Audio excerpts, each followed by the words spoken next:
So the the atmosphere. My parents were very much in tune with each other.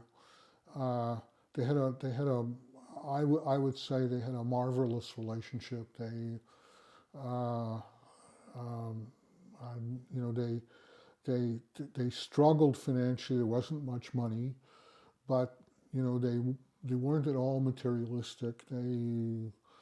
I think they were content as long as they could, as long as the world was moving towards being a better place, and they could talk about literature and about improving things in the world.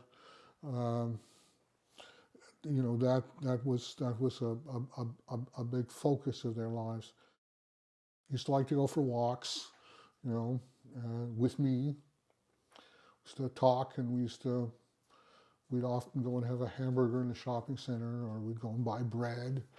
You know, there was a joke in our house about how many people does it take to buy a loaf of bread.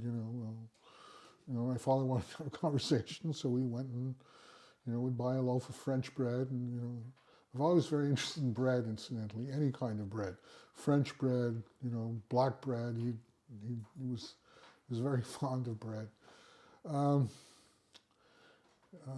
Probably because he didn't have enough of it when he was growing up. And in fact, when I was, just a nerdy teenager and having all kinds of, issues that teenagers have, they both were wonderfully supportive. I think about it in retrospect. Those gloomy teenage years when you're just sort of angst-ridden and all that sort of stuff. I mean, he would, regularly say to me, well, let's go for a walk, or my mother would say to him, go for a walk with him, And he was a very good listener, and um, so